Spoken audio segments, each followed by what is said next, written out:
quand nous disons la trompette ne veut pas dire tout simplement un message, une parole qui doit sauver.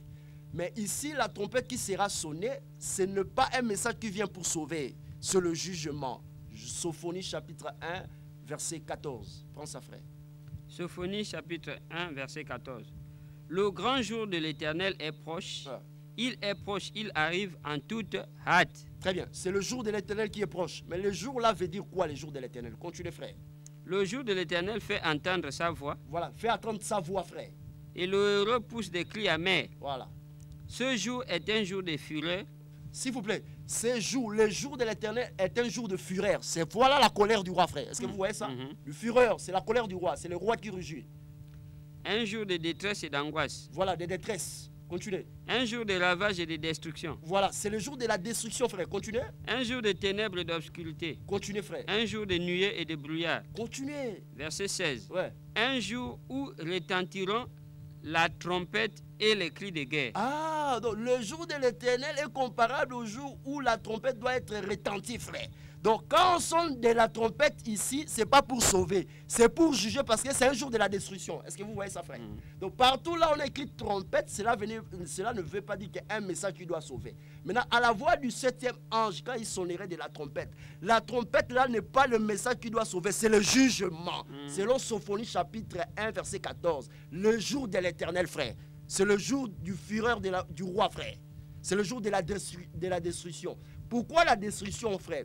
Parce que quand le peuple d'Israël devait posséder Jéricho, frère, l'Écriture dit ceci, que Josué chapitre 6, envoyez les SMS, frère. Ici, il faut envoyer les SMS. Avec 03, envoyez les SMS. 03, envoyez les SMS. 03 020 03 02 58 20. 05, c'est là où vous pouvez appeler, frère. 03, vous envoyez les SMS. Rappelez le numéro de 05. 05 39 79 39. 05 39 79 39. Très bien, frère. Voilà ce qui se passe, frère. Donc nous disons que le jour de l'Éternel, c'est le jour de la destruction. Pourquoi la destruction, frère? Parce qu'à la voix du 7e ange, quand il sonnerait de la trompette, nous disons la trompette qui sera sonnée là-bas, ce n'est pas une parole qui doit sauver, mais c'est le jugement de Dieu. Selon Sophonie chapitre 1, verset 16. Donc la trompette, c'est le jour de l'Éternel, frère, là-bas. À la voix du 7e ange, pourquoi le chiffre 7? C'est là où Dieu vient pour achever son œuvre, parce qu'il a commencé l'œuvre à la croix de Golgotha, frère. Là-bas, il vient pour terminer. Vous voyez ça, frère? Maintenant, le chiffre 7 parle de l'achèvement. C'est pour cela, dans la tradition d'Arbi, l'Écriture dit que à la voix du 7e ange, quand il sonnerait de la trompette, le mystère de Dieu sera terminé. Terminé, accomplir ne veut pas dire prêcher. Donc là, on prend fin. Il n'y a plus la prédication là-bas. Donc la chose prend corps. C'est-à-dire, Jésus possède son royaume. C'est pour ça que l'Écriture dit, Apocalypse chapitre 11, verset 15, que le royaume du monde est remis à notre Seigneur Jésus. Mais pourquoi le 7e ange, frère? Parce que nous disons ceci, qu'il y a eu 7 sceaux. Mais le 7e sceau, c'est là où Dieu donne les 7 trompettes aux 7 anges. Est-ce que vous voyez ça? Mais il y a 7 sceaux. Mais dans le 7e sceau, c'est là où on trouve les 7 trompettes, frère.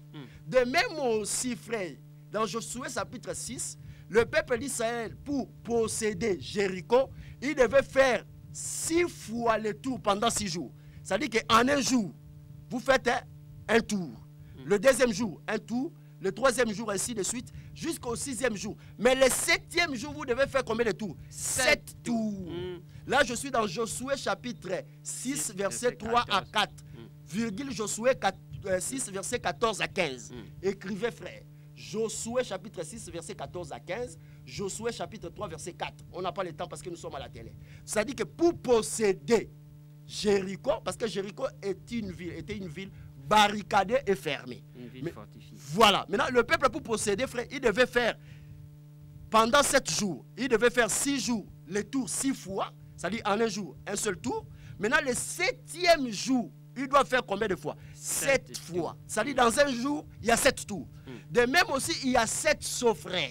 Maintenant, le 7e saut, il y a 7 trompettes. Maintenant, le 7e trompette, vous comprenez? C'est là où le mystère est manifesté. Est-ce que vous voyez ça? Donc nous disons ceci, frère. De même aussi Jéricho, pour être écroulé, le mur de Jéricho pour être écroulé, Et le peuple d'Israël devait faire 7 fois le tour. Vous voyez? C'est-à-dire 6 fois le tour pendant 6 jours. Et le 7e jour, 7 fois. C'est ça les 7 trompettes pour faire écrouler Jéricho. Or, Jéricho aujourd'hui, c'est l'image du monde que Dieu doit juger. Donc la destruction de Jéricho, c'est ça le jugement, frère, à la voix du 7e ange. Est-ce que vous voyez? Donc nous disons ceci, frère. Nous disons ceci, frère, que quand Jéricho a été détruit, est-ce que vous voyez ça, frère? L'Écriture dit qu'il y avait une femme prostituée au nom de Rahab. Mais Rahab a été épargnée, frère. C'est-à-dire que Rahab a été épargnée. Pourquoi, frère? L'Écriture dit ceci parce qu'elle avait reçu les espions, les messagers, frère. Alors, nous comprenons aujourd'hui par là que dans le monde, il y a une Rahab. Rahab, la prostituée, c'est qui aujourd'hui? C'est l'image de l'Église qui a reçu le messager, les espions que j'explique, l'évangile de la grâce. Est-ce que vous voyez? Parce que quand Rahab a reçu le messager, les espions, l'Écriture dit ceci. Il y avait un signe qui devait marquer dans sa maison. Le signe, c'était quoi? C'était le fil de cramoisie. Au cramoisie, c'est la couleur rouge. C'est ce que frère Paul dit dans Ephésiens chapitre 1, verset 13. Après avoir écouté la parole de la vérité. Écouter la parole de la vérité veut dire quoi? Recevoir les espions, recevoir les messagers. Les messagers, ce n'est pas un prophète congolais, ni ivoirien, ni américain, mais c'est l'évangile de la grâce qui est parvenu par nous au moyen des apôtres. C'est comme ça qu'il faut prêcher à la télé. Fini la blague. Donc Rahab, la prostituée, c'est l'image du véritable église aujourd'hui qui a reçu les espions, que j'explique, l'évangile éternel qui est l'évangile de la grâce.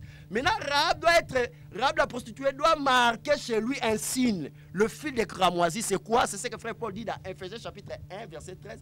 Après avoir reçu la parole, écouté la parole de la vérité. C'est ça, recevoir les messagers, l'évangile de la grâce. Dieu nous a scellés par le Saint-Esprit. Donc les signes, c'est ça le Saint-Esprit, frère. C'est comme ça on prêche Dieu. Donc fil de cramoisie, c'est ça l'image du Saint-Esprit, du sang. Donc, l'église sera épargnée quand Jésus reviendra pour juger les habitants de la terre, frère. C'est ce que nous voulons expliquer en aimant, frère. Je ne sais pas, il y a des messages où les gens peuvent réagir, appeler, parce que nous expliquons qu'en dehors de Jésus, il n'y a pas un autre prophète. À la voix du 7e ange, n'est pas un homme, mais à la voix du 7e ange, nous disons que c'est le jugement de Dieu. C'est-à-dire que Dieu vient pour achever l'œuvre qu'il a commencée. Et c'est le royaume du monde qui sera remis à notre Seigneur Jésus. Le royaume du monde, c'est quand Jésus reviendra pour posséder la terre. Donc les reines de Mila, parce qu'il y a une confusion aujourd'hui, frère. Les gens confondent entre l'enlèvement, le millénium et l'éternité. Il y a 3 choses qui nous attendent, nous les enfants de Dieu. L'enlèvement, c'est ce que frère Paul dit, en éclair nous serons changés, frère. Et nous serons à la rencontre de Dieu dans les airs. Ça, c'est pour aller dans la fête des noces, frère. Maintenant, nous disons ceci, frère. Maintenant, les retours glorieux, c'est-à-dire nous quittons le ciel après l'enlèvement pour retourner sur cette terre, c'est pour régner avec Jésus pendant 1000 ans. C'est ce que dit Apocalypse chapitre 11, verset 15. Le royaume du monde est remis à notre Seigneur Jésus. C'est-à-dire que c'est là où Jésus doit dominer sur cette terre. Il aura la tribu des rois des rois. Est-ce que vous voyez ça? Ça, c'est pendant les règnes de 1000 ans sur cette terre. Maintenant, il y a l'éternité. L'éternité, c'est après le trône blanc, après le jugement dernier. Donc, le jugement de tous les habitants de la terre. Est-ce que vous voyez ça, frère? Donc, il y a 3 choses qui nous attendent. Mais il y a des faux prophètes qui confondent, qui disent que oh, Jésus ne reviendra pas. Jésus reviendra seulement pour régner sur cette terre. Non, il y a 3 choses qui nous attendent. Il y a l'enlèvement. L'enlèvement, c'est la disparition secrète de Jésus. C'est-à-dire, c'est en un clin d'œil comme ça. Le monde sera distrait, frère. Jésus viendra comme un voleur, non pas pour l'église, mais pour le monde.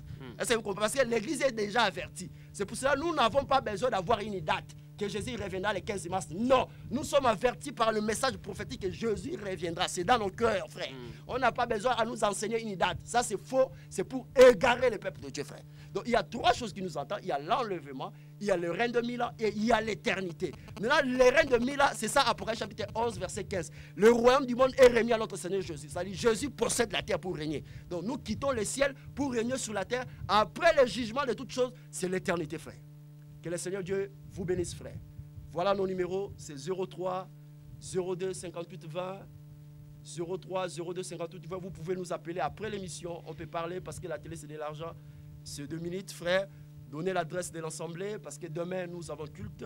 On a un enseignement qu'on va achever demain sur la conquête de Juda. Parce que nous dans la Bible, quand on dit conquête de Juda, on ne parle pas d'un homme, ce n'est que de Jésus. Notre évangile, nous présentons que Jésus. Jésus doit prêcher Jésus. Même si on dit la toile d'araignée, c'est Jésus. Même si on dit la face de l'hippopotame, on doit prêcher que Jésus. Parce que toute la Bible parle de Jésus. Jésus a dit, vous sondez les Écritures, vous pensez en elles avoir la vie. Tout cela parlait de moi. Pas d'un prophète congolais, ni ivoirien, ni américain. Mais les Écritures doivent parler de Jésus. Les Écritures doivent parler de Jésus. Pas un homme frère. Avant de présenter l'adresse, je vais d'abord lire. Donnez d'abord l'adresse, on va lire. Oui. Je veux savoir, le 7e ange, c'est un ange terrestre ou céleste. Et si son message condamne, ça condamne qui? Et l'épouse reçoit quoi dedans? Voilà, très bien. Donc nous disons, quand nous disons l'ange, il faut comprendre. Dans l'Écriture, nous avons les anges messagers et l'ange guerrier. Nous disons que l'ange d'Apocalypse 10, c'est Jésus.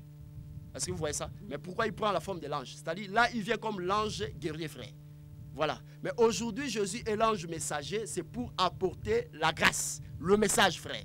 Est-ce que vous comprenez? Il reviendra comme l'ange guerrier pour combattre contre le roi de la terre, posséder la terre et régner ici sur la terre pendant 1000 ans. Après cela, vient le jugement de toutes choses et nous rentrons dans l'éternité. Donc nous disons ceci, quand nous disons à la voix du 7e ange, ce n'est pas un homme comme ça, non. C'est Dieu lui-même comme le véritable ange. Il revient là-bas comme l'ange guerrier pour posséder la terre.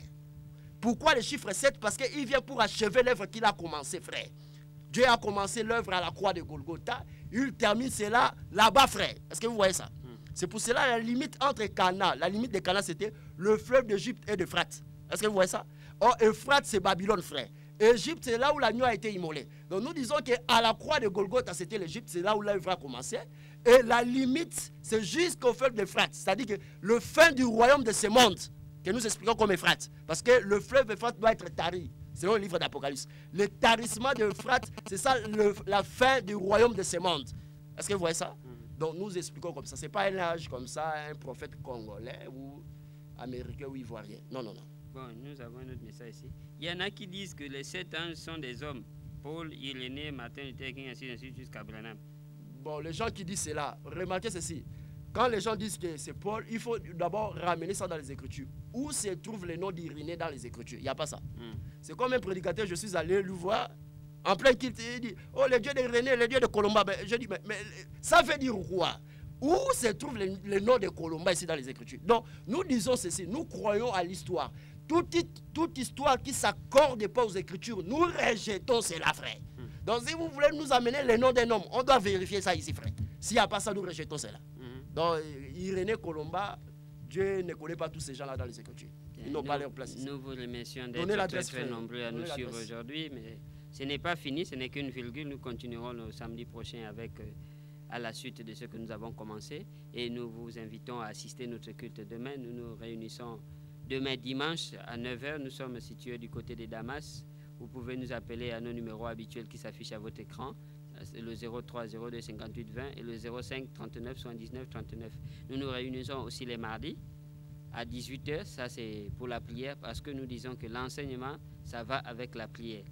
Pour vivre ce qu'on nous enseigne, il faut que nous puissions prier. Et le jeudi, nous avons aussi un culte d'enseignement. Donc, vous êtes invités à venir comprendre ces choses en profondeur parce que à la télé, c'est peu de minutes, on ne peut pas tout donner. Mais à l'Assemblée, vous aurez le temps de poser les questions en direct et comprendre tout. Très bien, nous bénissons tout le peuple de Dieu. Et voilà, nous sommes là demain sur le culte vers la route au Nyanya. Vous rentrez la route au Nyanya, vous êtes là, vous pouvez nous appeler avec nos numéros affichés au bas de l'écran. Je salue tous les saints, tout le peuple de Dieu. Je salue mon frère Caleb et sa femme. Je salue le frère Scott et la sœur Lisa. Je salue mon frère Didier, mon frère Christian, sœur Lauriane, frère Kwame, tous les saints. Je vous salue, frère Dimitri. Je salue mon frère Dieudonné là-bas, vraiment, que Dieu vous comble. Mon frère Olivier là-bas en Zayon, continue à présenter l'évangile, la vérité. Mon frère Clément, vous tous là-bas, marchons de main dans la main. Que le Seigneur Dieu vous bénisse. À la prochaine. Que le Seigneur vous comble. Merci. Même si le monde est dans les noirs, oh, oh, oh. Même si le monde est dans les noirs, oh, oh, mais un peuple mis à part, lui reçoit la lumière venant du ciel. Oh, oh, quelqu'un croise la lumière, une heure restera le même, sa vie doit changer, écoutant la parole la parole de l'évangile, la parole de la grâce, la parole de Jésus-Christ, l'évangile éternel. Oh, l'évangile éternel. L'évangile éternel. Oh, l'évangile de la grâce. L'évangile éternel. L'évangile de Jésus-Christ.